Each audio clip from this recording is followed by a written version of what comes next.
నమస్తే, welcome to our channel. నేను సిరి. షర్మిలాని అవమానిస్తున్నారు అని సజ్జలపై సీరియస్. అయితే విజయమ్మ గారు రేడో మాపో ప్రెస్ మీట్ పెట్టబోతున్నారు.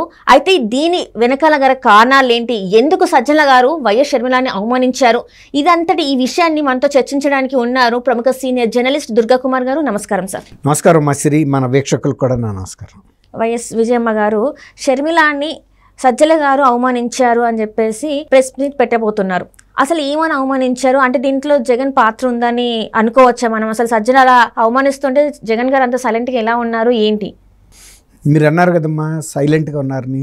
ఇప్పుడు జగన్ గారి అనుమతి లేకుండా వైఎస్ కుటుంబంలో వైఎస్ గారి ముద్దుల తనయ్య షర్మిలమ్మని ఆ విధమైన అశ్లీల పద్యాలంతో, అసభ్య పద్యాలంతో, కటు పద్యాలంతో బయట వ్యక్తి ఎవరైనా విమర్శిస్తే అది విమర్శించగలుగుతారా ఎవరైనా అనేది మొత్తం రాష్ట్రంలో రెండు తెలుగు రాష్ట్రాల్లోనూ షర్మిలమ్మ గారు చిరపరిచితులు. రైట్.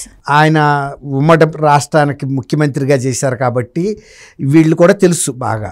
తర్వాత 2.5 సంవత్సరాలు తెలంగాణ ప్రజల తరపున కూడా ఆమె పోరాడింది కాబట్టి 2 రాష్ట్రాల్లోనూ చిరపరిచితం. ఆమె మనస్తత్వం, స్వభావం కూడా తెలుసు ఇక్కడ ప్రజలకి అక్కడ ప్రజలకి. అందరూ కూడా బిత్తరపోతున్నారు. ఏంటి షర్మిల గారిని బయట వ్యక్తులు ఇలాంటి పదజాలంతో ఎలా విమర్శిస్తున్నారు, ఎలా దూషిస్తున్నారు, అది జగన్మోహన్ రెడ్డి గారు ఎలా సహిస్తున్నారు అనేది 2 తెలుగు రాష్ట్రాల ప్రజల మనసుల్లో అందరిలోనూ బాధ తొలుస్తుంది. అంటే వాళ్ళకి అలవాటు అయింది అనుకుంటా సార్. ఎందుకంటే ఆల్రెడీ జనసేన అధినేత అని అనడం, రోజా గారు చాలా మాట్లాడడం మనం చూస్తూనే ఉన్నాం. వైసీపీకి పార్టీ నుంచి చాలా మంది ఎంపీలు ఎమ్మెల్యేల స్థాయిలో ఉండి కూడా నోటి దురుస్తూనే చాలా మందిని మాట్లాడారు. సో అదే వేళ ఇప్పుడు షర్మిల గారిని కూడా అట్లానే మాట్లాడుతున్నారు అనుకోవచ్చా? మాట్లాడుతున్నారు కానీ షర్మిల గారిని మాట్లాడితే ప్రజలు తట్టుకోలేరమ్మా. షర్మిల గారు వేరు, మిగిలిన నువ్వు ఎవరినన్నా మాట్లాడు, ఆమె ముందు మహిళ. తర్వాత జగన్మోహన్ రెడ్డి గారికి చెల్లు, రాజశేఖర రెడ్డి గారికి ముద్దులు తనయ్య. అసలు రాజశేఖర రెడ్డి గారు కనుక ఉంటే నీ వారసుడు ఎవరు అంటే ఆయన డైరెక్ట్గా షర్మిల పేరే చెబుతారు ఫస్ట్. అంత ఇష్టం అండి ఆయనకి. రోజు ఒక 100 ముద్దులు పెట్టించుకుంటే కానీ ఆయన ఇంట్లోంచి బయటికి వెళ్ళేవాడు కాదంటే ఎంత ప్రేమ చూడండి. అదే కదా, ఎక్కడన్నా ఉంటుందా అంటే ఆయనకి అంత ప్రేమ. ఆ పిల్ల అంటే కూతురు, అవును ఒకటే కదా. ఆ తర్వాత ఆమెలో స్వభావం, ఆయన వైఎస్ రాజశేఖర రెడ్డి గారి స్వభావం ఎలాంటిదో షర్మిలమ్మ గారి స్వభావం కూడా అదే, బాడీ లాంగ్వేజ్ కూడా అదే, నేచర్ అదే, స్టేచర్ అదే. ఏదైనా ముక్కుసూటిగా మాట్లాడుతుంది, ఎవరినైనా ధైర్యంగా ఎదిరించి మాట్లాడుతుంది, ఒక్కసారి నమ్మితే దగ్గరికి తీసుకుని అంత ఆదరిస్తుంది. అన్నీ ఉన్నాయి ఆయనలో ఉన్న ప్రతి స్వభావము ఈ షర్మిల గారిలో ఉన్నాయి. షర్మిల గారిని ఈ విధంగా మాట్లాడటం అనేది రాష్ట్రంలో తెలుగు ప్రజలు 2 రాష్ట్రాల్లో అంటే మగాళ్ళకి కానీ లేడీస్ ఆడవాళ్ళకి ఇంకా బాధగా ఉంది. సొంత తల్లికి ఎంత బాధ ఉంటుందమ్మా. రైట్. విజయమ్మ గారికి మనకే ఇంత బాధ అనిపిస్తుంది. ఆమె కన్న తల్లి ముద్దుగా పెంచుకుంది ఆ అమ్మాయిని. ఆ అమ్మాయిని పట్టుకుని ఇప్పుడు ఇంకొక విషయం చెప్తా ఇక్కడ. అప్పుడు తెలంగాణలో ఒక టైంలో ఈమె మీద దాడి జరిగినప్పుడు దానికి నిరసనగా ఆమె ఆ పగలగొట్టిన కారుతో అద్దాలతో వచ్చి ప్రగతి భవన్ ముందు ధర్నా చేయబోతే వాళ్ళు ఆ క్రేన్తో ఆ కారు ఆమె కూర్చుని ఉండగానే లోపల డ్రైవింగ్ సీట్లో లేపుకుని తీసుకెళ్ళిపోయారు. కారుని ఇలా లిఫ్ట్ చేశారు ఫిజికల్గా, క్రేన్తో హుక్కు బిగించి చైన్తో తీసుకెళ్తే మోడీ గారు స్పందించాడు. అంటే ఎవరికైనా ఒక ఆడపిల్లని ఆ విధంగా, అది పెద్ద మాట కూడా కాదు, ఒక చర్య అది. కానీ ఆమెను పట్టుకుని ఈమె రాజశేఖర రెడ్డి గారికి పుట్టలేదు అని కూడా వైఎస్ఆర్సీపీకి చెందిన సోషల్ మీడియాలో పోస్టింగ్లు పెడుతున్నారంటే అది ముఖ్యమంత్రి గారికి తెలియకుండా ఉంటుందా? తర్వాత ఒకతను అమెరికా నుంచి వైఎస్ఆర్సీపీ కార్యకర్త, ఎప్పుడు జగన్మోహన్ రెడ్డి గారికి సపోర్ట్ చేసే ఒక వ్యక్తి, ఒక అతను, ఆయన కూడా చాలా అసభ్యమైన ఎవరు ఏ లేడీని కూడా అనకూడదు మనం ఆ మాట. అందులోనూ రాజశేఖర రెడ్డి గారి అమ్మాయి ఆమె తప్పు విషయాలు ఏం మాట్లాడతలేదు, రాజకీయాలకు సంబంధించి మాట్లాడుతుంది. ఆమె ఏదన్నా మాట్లాడిన దానికి మీరు రాజకీయ సమాధానం చెప్పండి తప్ప వ్యక్తిగతంగా ఆమె మీద దాడి చేయటం అనేది చాలా అభ్యంతరకరంగా అనిపిస్తుంది. సజ్జల రామకృష్ణారెడ్డి గారు ముఖ్యమంత్రికి సలహాదారు అయితే అయ్యి ఉండొచ్చు, దానికి ఆయన తీసుకునే శాలరీస్, ఆయన ఇతర పొలిటికల్గా ఇన్నాళ్ళ నుంచి మాట్లాడిన వాటికి పెద్ద అభ్యంతరం లేదు. కానీ సజ్జల రామకృష్ణారెడ్డి గారు షర్మిల గారిని వ్యక్తిగతంగా టార్గెట్ చేసి మాట్లాడుతున్న తీరు ప్రజలందరినీ బాధ పెడుతుంది. విజయమ్మ గారిని ఎందుకు బాధ పెట్టదు? Right right. ఇప్పుడు సజ్జల రామకృష్ణారెడ్డి గారు కూడా ఒక 65 సంవత్సరాలు, మీ ఇద్దరం కొలీగ్స్మే, ఒకేసారి జాయిన్ అయ్యాం ఈనాళ్ళు రిపోర్టర్స్గా. 65 సంవత్సరాల వ్యక్తి, మేము 21 ఏళ్ళ 22 ఏళ్ళప్పుడు మాట్లాడితే అంత పరిపక్వత ఉండదు అనుకుంటాం. ఇప్పుడు 65 ఏళ్ళు 66 ఏళ్ళు పైన ఉంటాయి ఆయనకు కూడా.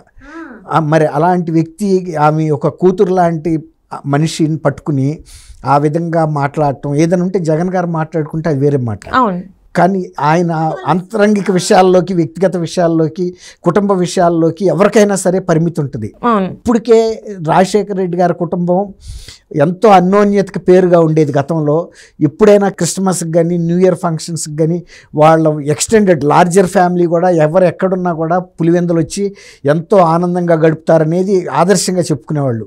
మొన్న వివేకానంద రెడ్డి గారు వచ్చిన తర్వాత ఆ కుటుంబం తల ఎక్కడ పెట్టుకోవాలో తెలియని పరిస్థితిలో అప్రతిష్ట పాలైంది. ఆ కుటుంబ ప్రతిష్ట మొత్తం గంగపాలైపోయింది. అటువంటి పరిస్థితుల్లో మళ్ళీ అదే కుటుంబానికి చెందిన ఒక మహిళ మీద, అందులోనూ షర్మిల గారి మీద ఆ విధమైన భాష ఉపయోగించడం అనేది అది సజ్జల గారికి కూడా మంచిది కాదు, వైఎస్ఆర్సీపీకి కూడా మంచిది కాదు, జగన్మోహన్ రెడ్డి గారికి కూడా మంచిది కాదు. తన సొంత చెల్లెల్ని ఆ రకంగా అవమానిస్తుంటే, మోడీ గారే ఢిల్లీలో ఉండి తట్టుకోలేక ఫోన్ చేశాడంటే, ఇవాళ ఈ ప్రజలు నువ్వు ఫోన్ మీద అందుబాటులో లేవు కాబట్టి నీకు ఫోన్ చేయలేకపోవచ్చు, కానీ వాళ్ళ మనసుల్లో ఆ బాధ ఉంది. షర్మిల గారిని మీరు అట్లాంటి మాటలతో బాధించొద్దు, అది ప్రతి వ్యక్తిని బాధిస్తుంది అనేది వాళ్ళు గమనించాలి. రాజకీయంగా అంటారా, రాజకీయంగా మీరు మాట్లాడిన తప్పు. వ్యక్తిగతంగా ఆ అమ్మాయిని ఆ విధంగా హర్ట్ చేసి మాట్లాడటం అనేది, అసభ్యంగా మాట్లాడటం అనేది, అశ్లీలంగా మాట్లాడటం అనేది తెలుగు ప్రజలు ఎవ్వరు కూడా, పురుషులు మహిళలు కూడా సహించలేరు. కాబట్టి నేను అనుకోవటం, విజయమ్మ గారు కూడా ఒక సమాధానం ఆల్రెడీ చెప్పున్నారు కూడా, నీ హద్దుల్లో నువ్వు ఉండు అని. కానీ మరి ఇంకా కూడా శృతి మించుతున్నారు కాబట్టి నేను అనుకోవటం విజయమ్మ గారే డైరెక్ట్గా రంగంలోకి దిగొచ్చు.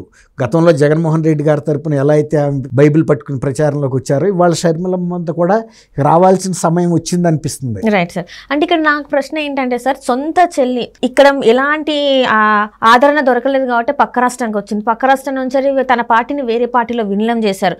అండ్ ఇప్పుడు ఏదైతే ఉందో అన్నగారు ఏపీలోకి వెళ్ళి పార్టీని పెట్టి, అంటే పార్టీ పగ్గాలు తీసుకుంది. సో అక్కడ కూడా ఇన్ని కష్టాలు, సొంత చెల్లి ఎక్కడ కూడా అనుబంధం పక్కన పెడితే హ్యుమానిటీ అనేది కూడా లేకుండా ఒక ఆడపిల్ల మీద ఇలాంటివి చేస్తుంటే వదిలేయండి అని ఎందుకు చెప్పలేకపోతున్నారు? ఎందుకంటే ప్రతి దగ్గరికి వెళ్ళినప్పుడు నా అక్క నా చెల్లి అనే మాట్లాడే ఒక జగన్ గారు సొంత చెల్లిని ఇలా ఇంత భయంకరమైన భాషలో అసభ్యకరంగా మాట్లాడుతుంటే ఎందుకు నోరు విప్పట్లేదు అసలు? అది చాలా మంచి మాట్లాడిగా అమ్మా. ఆమె కూడా షర్మిల గారు ఏమడిగింది, ఇప్పుడు క్రిస్టియన్ మతం అనేది ఏ మతమైనా ప్రేమించమంటది. అట్లాగే ఇప్పుడు యేసుక్రీస్తుని శిలవేసినప్పుడు కూడా ఆయన శత్రువులను కూడా క్షమించాడు, ప్రేమించాడు. అది నేర్పేదే అది. ఏ మతమైనా అదే నేర్పుతుంది, ముఖ్యంగా క్రిస్టియానిటీ కూడా. ఇప్పుడు అనేక మిషనరీస్ ఇప్పుడు కొన్ని వందల సంవత్సరాల క్రితం మన ఇండియాకు కూడా వచ్చినాయి. అసలు క్రిస్టియానిటీ అనేది ఇండియన్ మతం కాదు కదా. కానీ ఇక్కడికి వచ్చిన తర్వాత వాళ్ళు ఇప్పుడు చారిటీస్, మిషనరీ ఆఫ్ చారిటీస్, ఆమె మదర్ తెరీసా గారు, అంతకన్నా చాలామంది చారిటీస్ వాళ్ళు ముందొచ్చి మిషనరీస్ ఇక్కడ విద్యా సంస్థలు నెలకొల్పారు, హాస్పిటల్స్ నెలకొల్పారు, అనాథాశ్రమాలు నెలకొల్పారు.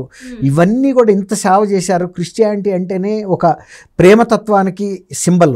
మరి అలాంటి ఆమె కూడా అడిగింది కదా, నువ్వు ఒక క్రిస్టియన్వా, మణిపూర్లో ఇంతమందిని చంపుతుంటే ఎందుకు అంటే, ఈయన కేంద్ర ప్రభుత్వానికి భయపడి తను మనసు ఒక నీ మతం ఏం చెబుతుందో కూడా అది కూడా నువ్వు కాపాడలేకపోయావు. ఇప్పుడు నువ్వు మానవత్వం గురించి ఎత్తావు కదమ్మా, అదే ఇప్పుడు చెల్లి విషయంలో కూడా ఎత్తలేకపోతున్నాడు. ఇప్పుడు నువ్వు నీ సొంత చెల్లినే ఈ విధంగా నీ సొంత మనుషులు కించపరుస్తా, నువ్వు కూడా కించపరుస్తున్నావు. నువ్వు ఇతరులని, అవ్వ తాతల్ని, అక్క చెల్లెళ్ళని నువ్వు ఎలా నమ్మగలుగుతారు ప్రజలు? అది కరెక్టే అమ్మా నువ్వు అన్నది. ప్రజలందరిలోకి ఇప్పుడు ఆ చర్చ అయితే జరుగుతుంది. రాష్ట్రంలో ఇప్పుడు ఇదే చర్చ జరుగుతుంది. ఆమె ఇతర స్టేట్లో ఉన్నప్పుడు కూడా ఆమె మీద వ్యక్తిగతంగా ఇలాంటి విమర్శలు బీఆర్ఎస్ పార్టీ చేయలే. వాళ్ళు చాలా సంయమనం పాటించారు. వాళ్ళు ఇతరులు కూడా నాయకులకు చెప్పారు, మీరు వ్యక్తిగతంగా షర్మిల మీద ఒక మహిళ మనం చేయటానికి వీల్లేదని. ఆ గౌరవం అయితే కాపాడారు. ఇంతకన్నా ఎక్కువ విమర్శించింది ఇక్కడ ప్రభుత్వాన్ని, అక్కడికన్నా కూడా ఇంకా మొదలు పెట్టలా అసలు, ఇంకా డీప్గా. కాబట్టి మీరు అన్నట్టు ఆయనకి మరి ఆ మానవత్వం ఉందా లేదా అనేది రేపు ఎల్లుండిలో అయినా ఖండించి వాళ్ళ క్యాడర్ని సంయమనంతో పాటించి వాళ్ళ పరిమితుల్లో ఉండమని చెప్తాడో లేదో చూద్దామమ్మా. Right sir, right. Thank you so much sir. Durga Kumar గారు, మీరు మా స్టూడియోకి వచ్చినందుకు ధన్యవాదాలు. థ్యాంక్ యూ అమ్మా సిరి, మన వీక్షకులు.